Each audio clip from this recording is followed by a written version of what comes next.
Holy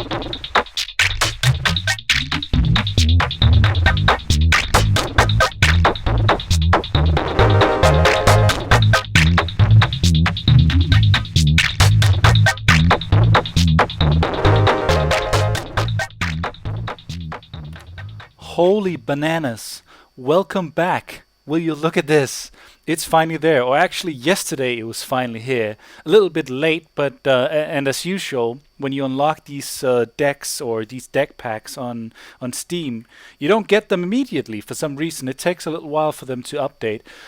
I spent this entire morning unlocking this deck, Sky and Scale, the Simic deck, the mad scientists and odd, weird, crazy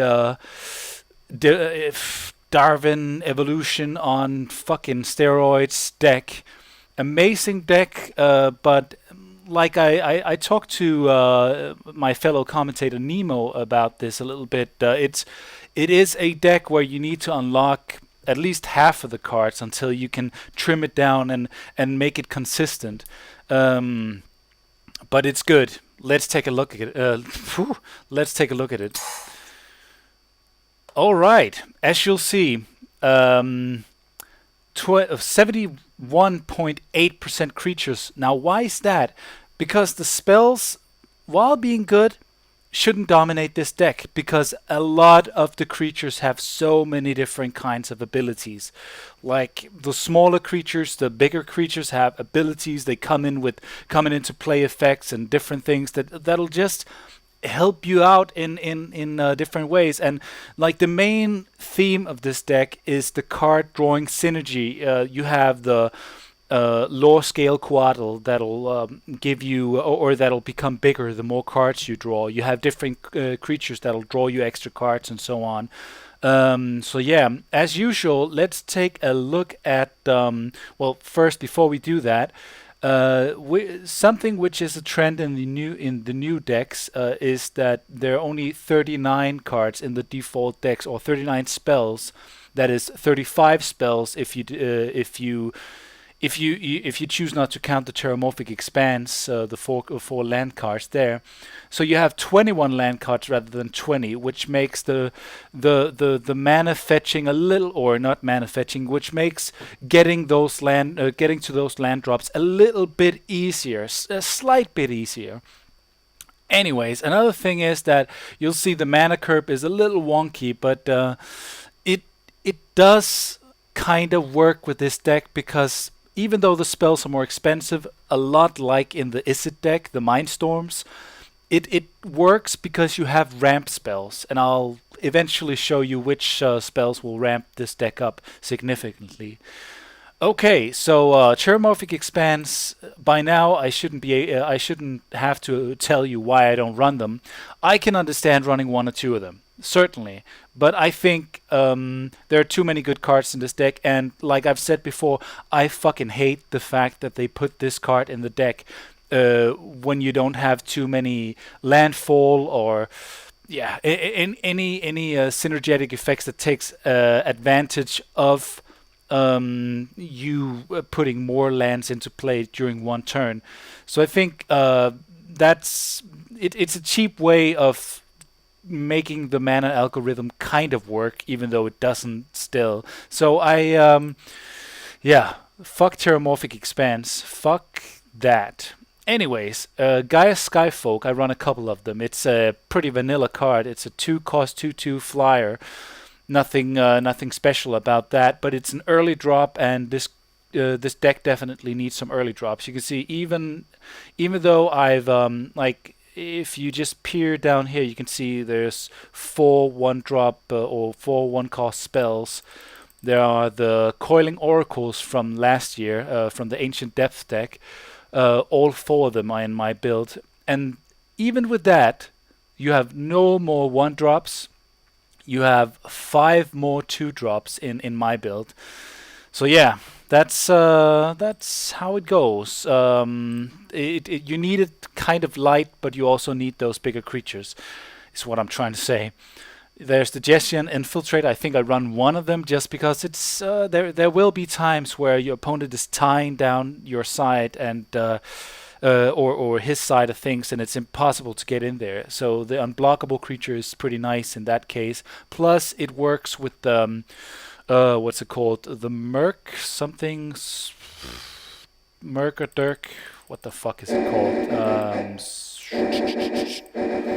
No, no, no, no. Here we go. Hold on. Okay, back on track.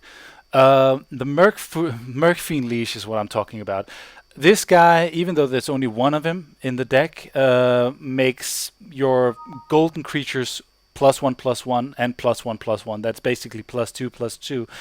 And for that reason, this Jessian Infiltrator will come down as a 4/4 or become a 4/4 at some times. And just for that reason alone, it's worth having just one of them in there, because a 4/4 unblockable is pretty nuts. Quest for the Gemblades is a 2-cost. Whenever a creature you control deals combat damage to a creature, you may put a quest counter on the Quest for Gemblades and remove a quest counter from Quest for the Gemblades and sacrifice it. Put 4 +1/+1 counters on target creature. It's a fairly quick way of buffing one of your creatures, but yeah, I don't know. I wasn't feeling it. I might eventually put it in to the build, but for some reason I just didn't like it all that much. I wasn't too impressed with it. It has too many steps between me and making my creatures bigger. But it's not a bad card, I guess. Claustrophobia, I run 2 of them, not 3, but 2, because it's not the best removal in the world. There are ways where if you play decks that bounces their creatures, then just like pacifism, it's back in their hand. There are different effects, especially now. There are a lot of different effects that takes care of enchantments. So I think a couple of them is definitely prerequisite to running this deck effectively, but yeah, I didn't want to clutter up my deck with too many things, because there are a lot of really good cards in this deck. Selkie Hedgemage, I'm not running either of them. It's neat, I guess. It's kind of a bounce spell. It depends on how many lands you have down and which lands. It's a 3-cost 2/2, and when it enters the battlefield, if you control 2 or more forests, you gain 3 life. If you control 2 or more islands, you may return target tapped creature to its owner's hand. The thing that I found was that the time where I needed to bounce a creature the most, that creature wouldn't be tapped. So yeah, I don't know. It's too circumstantial. Wistful Selkie is a 3-cost 2/2, and I can definitely see why you would want to run it, because it draws you a card. So in conjunction with some of the other creatures in the deck, that's really good. But aside from that, it's not that amazing. Let me just see. Did I? Wait a second. Let me see. Nope, that's not it. Did I take it out? I did not take it out. I come unprepared. I'm sorry. This guy needs to go. So let's just take a look at him before I remove him and put something else in there. Vidalcan Heretic. It's a 2-cost 1/1, and whenever it deals damage to an opponent, you may draw a card. That's not going to happen too often. So what are we going to put in there? Let's put another Infiltrator in there and say goodbye to this guy. Okay. Could put another Sepulid in there as well. This is a pretty decent card. We know this from last year's iteration, Magic 2012. It's a 4-cost 3/3 flying trample beast, basically. And I love the color text. Show them to Russia and then to the Azorius Sky Marshals. We could create a fine bidding war, enough to fund the final stages of Project Kraj. I don't know what Project Kraj is, but it sounds insane. And especially since Momia Vic, who is or was the guild leader of the Simic guild, since it's his quotation, there might be something big in store. Rasia is or was like the angel who was the guild leader of the Boros. I'm not sure if she's going to be in a Gate Crash. And basically, she's what Momia Vic is saying is that that this creature is like such a fine specimen that if you show them to the Boros and the Azorius, you're gonna have a bidding war to try to see who wants this creature the most for their army or for their legion. And I can see why. It's a 3/3 flying trample. It wasn't as significant or as great in last year's iteration of Magic, but it certainly is in this year because you have ways of buffing it. You didn't in Ancient Depth, and you had such very, very, like, just huge creatures in Ancient Depth. So the Assault Cephalid kind of felt like a weenie creature in that deck. Also because you had so many different ways of ramping up your lands. So you very, very early you started dropping creatures that was much bigger than this guy. So yeah, I don't know. Omnibian is pretty pretty interesting. It's a 4-cost, three-eyed frog, a 3/3 that when it taps, target creature becomes a 3/3 frog until end of turn. It's a nice trick. It's a little big, so it's very circumstantial when it's going to be beneficial for you to turn your opponent's creatures into 3/3 frog creatures, but your own creatures definitely, because you're going to be able to produce those 1/1 tokens or have those coiling oracles or something like that. But it's nice to have those tricks. And again, the color text. This creature has hyper-evolved chameleonic abilities. It no longer mimics its surroundings, instead forcing them to take on its forms. Very Simic-like. Here's a creature that's a little bland. I guess it's kind of decent, but it's just so bland in comparison to everything else that you have in the deck. Pretty much everything else, basically. It's a 4-cost 3/3 with the ability of, if you pay 1 blue mana, you can untap it.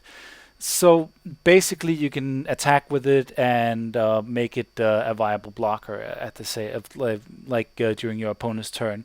You can surprise him if he forgot about this ability and so on. It's not that bad, but it's not that great either.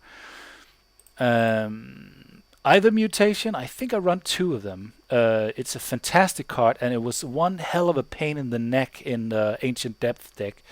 It's a 5-cost sorcery, and it bounces 1 creature to its owner's hand, and you may put X 1/1 green sapling creature tokens onto the battlefield, where X is that creature's converted mana cost. It's a shame it's not an instant, but then it would be truly overpowered. But it's still a really, really great card, and it really changes up. Like, the thing about this card is that it really changes up the board positioning, because it doesn't just bounce 1 creature to its owner's hand.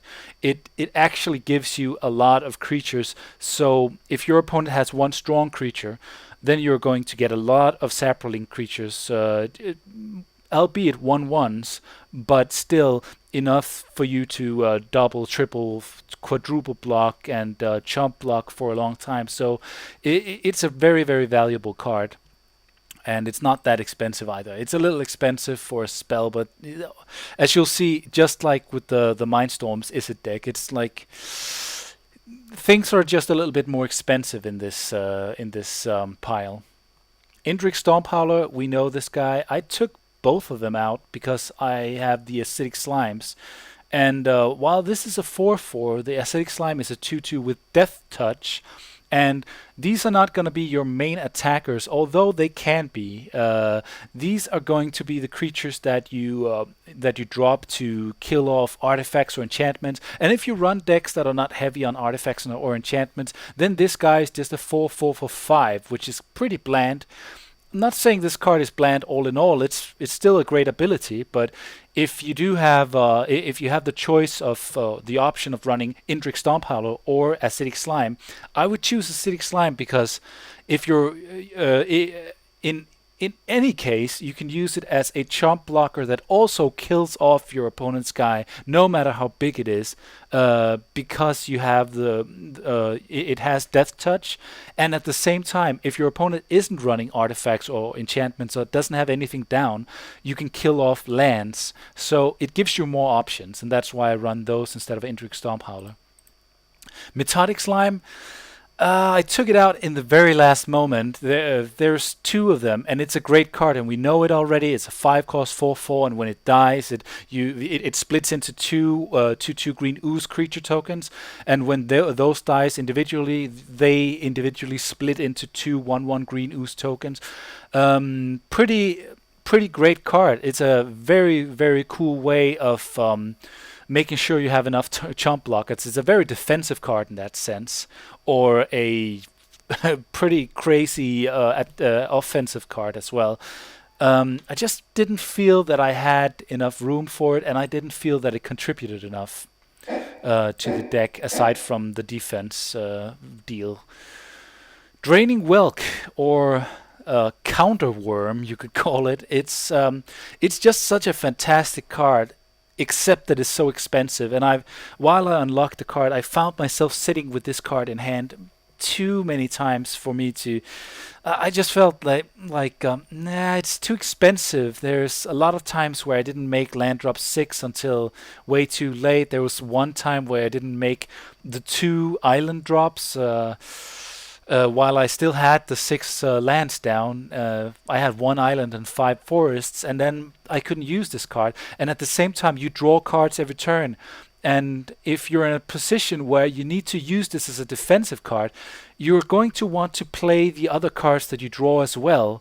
So if you just sit back and hope for the perfect chance to cast this spell, you're probably going to lose before you get the chance. But still, it's a great card. It's just a little expensive, I would say. Fable of Wolf and Owl. I'm still considering running more than one of them. I'm running one because it's a fantastic card. It's insane, basically. It's a 6 cost enchantment, so it's gonna sit in your hand for a little while. But when you get it down, then every time you cast a green spell, you get a green 2/2 green wolf creature token on the battlefield, and every time you cast a blue spell, you get a 1/1 blue bird creature token with flying on the battlefield. And yes, you guessed it. If you cast a green blue spell, you get both. Great card, and it really makes your side impressive very fast. This card is actually pretty good, and the reason that I took it out is that I thought I had too many expensive cards in my deck. And while this deck does handle expensive cards a little bit better than most other decks, it's still very expensive. 7 cost sorcery, especially if you're playing really aggro decks, then this card is not going to matter at all unless you can stabilize, and a lot of the time you won't be able to. But I think you have Momiavik here, the Simic elf, doing some biomantic mastery here. It's basically for 7, you draw a card for each creature card the target player controls, and then you draw a card for each creature another target player controls. It's really good in conjunction with the law scale Coatl that we'll get to in a short while. Protein Hulk is a 7 cost 6/6. When Protein Hulk dies, search your library for any number of creature cards with total converted mana cost 6 or less, and then put them onto the battlefield. Then shuffle your library. Pretty interesting. It's very expensive, but it's really insane. If it's a 6/6 for 7, which is not significant. It's still a 6/6, which is pretty good. It's a little expensive, but when it dies, you can get any number or any number of creature cards from your library with the converted mana cost of 6 or less. So yeah, definitely a card worth considering running at least. Gigantomancer, we know this card already. I think there's 2 different decks that run it or have the ability of running it. Perhaps the Collective might, but certainly the Ancient Wilds, I think. 8 cost is just too much for me. Yeah, I want all kinds of other effects working for me at that time. It's a great ability once it's down. It's completely insane, but it's not like Ancient Wilds where you have the ability of getting this card down on the table by means of some switcheroo kind of deal. So yeah, basically a 1/1 with an insane ability. Tidespout Tyrant is an 8-drop. really expensive as well, but it has a really nice ability. It's a 5/5 flyer, and whenever you cast a spell, return target permanent to its owner's hand. That might be yours, that might be your opponent's. So it's a really great control card, but it's just too expensive for me. Yavimaya's Embrace is a really good control card, but it's way too expensive. It costs 3 more than a control, what is it called? Mind control. So yeah, I don't know. It gives the creature +2/+2 and trample. So when you actually do cast it, it is going to make a significant difference. You can even take your own creatures and make them better this way. It's a little expensive, but you can do it definitely. But yeah, I think I just found it too expensive to run any of them. All right, let's take a look at the cards that I actually do run. Groundswell. It's basically giant growth. It's a one cost pump your creature, but in this case, it only pumps your creature with +2/+2 instead of +3/+3, unless you dropped a land. That's the landfall ability. If you drop the land this turn, which means it's only gonna be on your turn, not on your opponent's turns, unless you're running Terramorphic Expanse, of course. Or some other ability. I don't think there's other abilities that allow you to drop a land on your opponent's turn. But either way, if you for some reason get a land on your turn, you can buff a creature with +4/+4 instead of +2/+2. Decent card, I think, and it's a card that this deck definitely needs, even though Giant Growth would have been just as good, if not better. Pungify is a funny card. It's kind of like Beast Within, except that it can only target creatures. You can for 1 blue mana, which is significant, that you get a destroy spell. You turn 1 target creature into a 3/3 green ape creature token. That's pretty insane, or pretty funny actually. It leaves for some nice tricks, and if you can do it with your own, for example, your own Saproling tokens. You could do it with your own coiling oracles, and get yourself a 3/3 ape. Not bad, not bad at all. And here he is. One of the stars of last year's Magic iteration, the Magic 2012, Coiling Oracle. It's a 2-cost 1/1, and when it enters the battlefield, reveal the top card of your library. If it's a land card, put it onto the battlefield. Otherwise, put that card into your hand. And it doesn't say put it onto the battlefield tapped. Nope, it says put it onto the battlefield. So sometimes you'll be lucky, you drop this card, and you'll be able to play other spells. Very cool card in my opinion. It's a great ramp card, by the way. And here we have Gaia Skyfolk. Already talked about it. I run 2 of them just to get some flyers there, because flyers are significant in this year's format. Jessian Infiltrator. Yeah, I guess I run 2. I might switch them out eventually, but I want some. I'm happy to have some early drops, especially with this heavy, clunky pile. Regrowth is a great card. It's a classic 2-cost. Return target card from your graveyard to your hand. Very good card, and it helps you. It makes it less significant when when your opponent destroys your synergetic or your creatures with synergetic abilities. So it's a decent card, definitely. Claustrophobia, already talked about it, or kind of talked about it. It's basically like pacifism in a sense, and narcolepsy as well, kind of. It makes it so that when Claustrophobia enters the battlefield, tap enchanted creature, and this creature does not tap during its controller's untap phase. A little word of advice: do not. I forget the name of it again. I'll mention it again when I come to that card. Anyways. Lore Scale Coatl is another one of the snakes that you get to run, and the snakes are the beasts of this deck. They are very, very cool. It's a 3-drop 2/2, and when you draw a card, you may put a +1/+1 counter on Lore Scale Coatl. That means that you get to put a counter on this on the Coatl every turn and there are some other effects that make it so that you get to put more counters during either your or opponent's turn. So it's a very good card, and it'll quickly become a significant board presence that is difficult to deal with unless you have a direct removal, like destroy spells or exile spells. Very cool card. Here's another very nice little trick. It's an instant spell, 3 cost, Snake Form. Target creature loses all abilities and becomes a 1/1 green snake until end of turn. See, the fact that it turns it into a 1/1 green snake is pretty funny, but the fact that it loses all abilities makes it so that you really have power in terms of manipulation of your opponent's side. It's a very cool card in my opinion, and yeah, definitely run it. It also draws you a card, so if nothing else, it'll draw you a card and make your low scale quadruple bigger.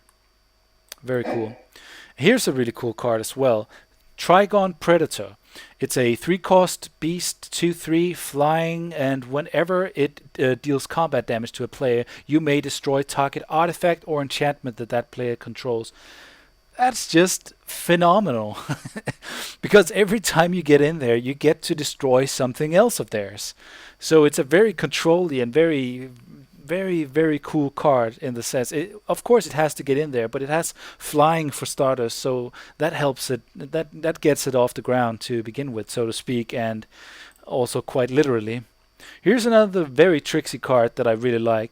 It's a 3-cost 1/1 with flash, death touch, and flying. Another snake, the winged Coatl. And I think Coatl is Aztec, by the way, because the Aztec mythology, or the Aztec people used to they used to pray to the winged serpent, basically the winged Coatl, Quetzalcoatl, who I think fought with the Tezcatlipoca, the smoking mirror, something like. Talk about a colorful mythology. Anyways, this card is great because it has flash, so it's basically it's probably not gonna survive. You can use it as an attacker, which makes it a little flexible. And if you do have that leash down, it becomes a 3/3 when it comes into play. But aside from that, you could just throw it at your opponents when they're attacking. So it's a defensive strategy, and it takes care of those huge creatures that, for example, it takes care of those shroud creatures and those hexproof creatures that you don't have access to. Otherwise, aside from throwing the creatures that you don't want to sacrifice in front of them. So this creature is very cool in that sense. It's a nice removal spell in that way. Assault Zeppelin, we already talked about it. Great card. Run 2 of them. And here's a counter spell in the form of a creature spell.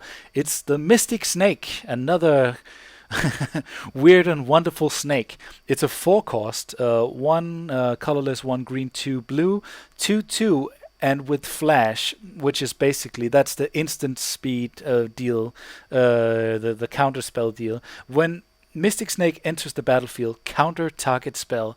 How wonderful is that? You get a snake, and if need be, you can definitely also counter a spell at the same time. So it's a really cool card with some flexibility to it.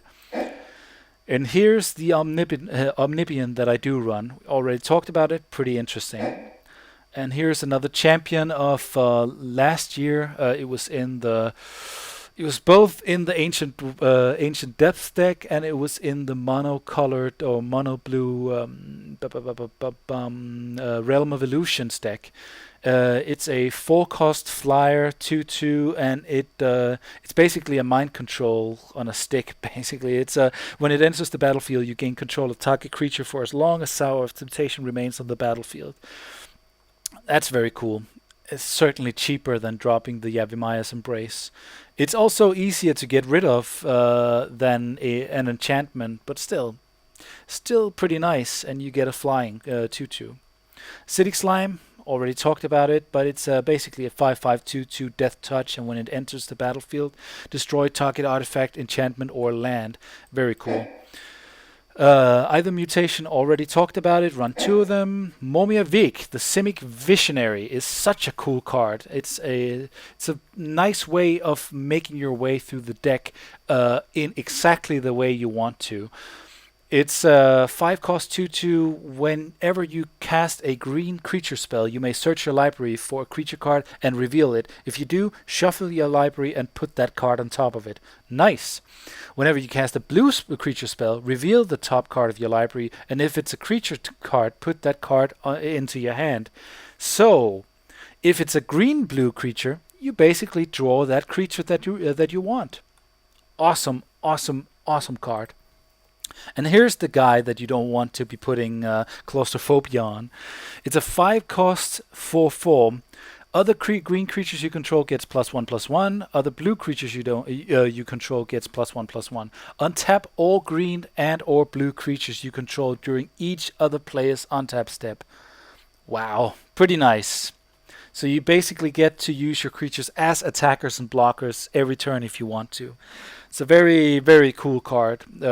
One of the best leashes there is, definitely. Only rivaled by, let me just see, by the Balefire leash and the Ashenmoor leash, in my opinion.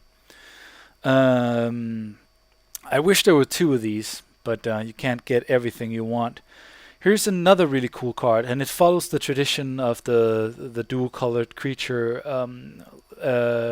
which is a spirit avatar, just like, what's it called? The Godhead of Awe, which is in the Saurius deck. Overbeing of Myth, you have two of them, and I run both. Maybe you have, no, I think you only have two of them. Yeah, it's a 5 cost Howling Mine for you alone on a stick, basically. It's a star creature, and its power and toughness are equal to the number of cards in your hand. At the beginning of your draw step, draw an additional card. Wow, that's awesome. I've had a few times where I had both of these guys down, and that gives you just the significant card advantage that you want. And when you also run 3 of the low scale Coatl, you're definitely sure that guy's gonna be huge, and that guy is gonna be in play when you have the Overbeing of Myth, like most of the time.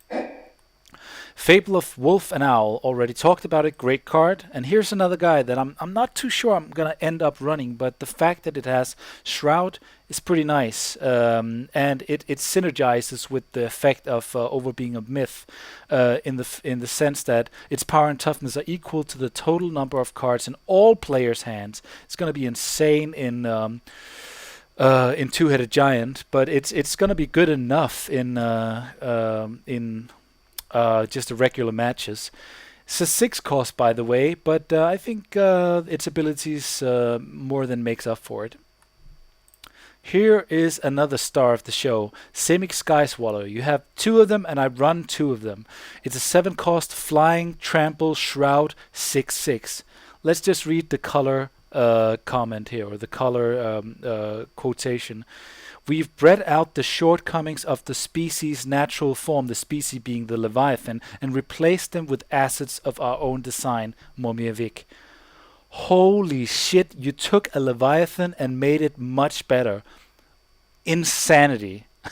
This guy is so wild. Flying, Trample, and Shroud. Gotta love it. Anyways, this is my build of the deck so far. It's not like I've said so many times with these introduction decks. It is not a deck guide. It is my way of showing you guys, one, how I run the deck right now after I unlocked all the cards. How I'm gonna run it until I find a better way to run it, and 2, to show everybody who hasn't had access to the DLC yet. What the deck looks like, what cards what are you able to unlock, and so on. So yeah, if you want to see specifically which cards you can unlock with this in this deck, and which cards you start off with in default deck, go take a look at the other video that I made, where I use I don't use Magic 2013. I use Cockatrice to show you the different the different cards that are in the default build and which cards are in the unlock pile. And there are plenty other places on the internet where you can find out in what order you unlock the different cards. Yeah, basically this is my build, and I'll be back with. I'll be back with some matches, some random matches for you guys to showcase, and I hope to have some videos with other commentators. I've been talking to a few commentators, and we hope to bring you some stuff, especially in relation to the DLCs here. And I also hope tomorrow that I have time and the energy to unlock every damn card of the Act of War deck, so I can show you that deck really fast. But anyways, hope you liked it. If you did, please leave a like. If you have comments, if you have interjections, if you have something that you want to tell me, like tell me why I'm an idiot for running this card instead of this card or whatever. Or if you want to praise something, it's like whatever you want to say, just leave a comment. I always appreciate being able to interact with you guys. So yeah, laters.